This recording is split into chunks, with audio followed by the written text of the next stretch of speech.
மாயதேவதையின் சாகச பயணம்.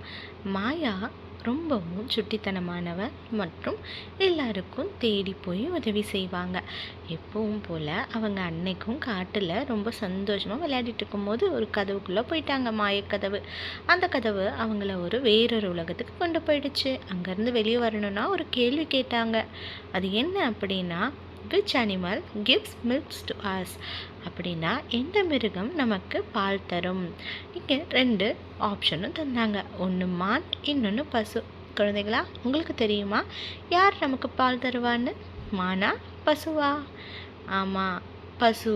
COW, பசு தான் கொடுக்கும். கரெக்டாக சொன்னதும் அங்கேருந்து இன்னொரு உலகத்துக்கு போனாங்க.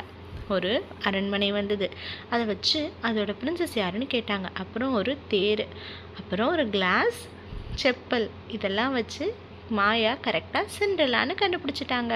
அப்புறம் அவங்க முன்னாடி ஒரு பட்டாம்பூச்சி பறக்க ஆரம்பிச்சுது. அந்த பட்டாம்பூச்சி கொஞ்ச நேரத்துலேயே ஒரு தேவதையாக மாறி அவங்களுக்கு ஒரு மாயக்காலான பரிசளிச்சுது. அதன் மூலமாக அவங்களுக்கு நிறைய அதிசய சக்தி கிடச்சிது.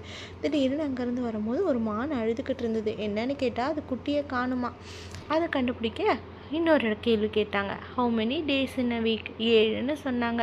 இது மட்டும் பத்தாது, நீ என்னென்ன நாளுன்னு சொல்லணும் அப்படின்னதும் மாயா வேகமாக Sunday, Monday, Tuesday, Wednesday, Thursday, Friday, Saturday அப்படி சொன்னதும் அந்த பட்டாம்பூச்சி அந்த மானோட குட்டியை கண்டுபிடிச்சி கொடுத்தது. மற்றும் அந்த மாயாவுக்கு ஒரு பெரிய அரண்மனையும் நிறைய பட்டாம்பூச்சியும் பரிசாக கொடுத்தாங்க. நன்றி.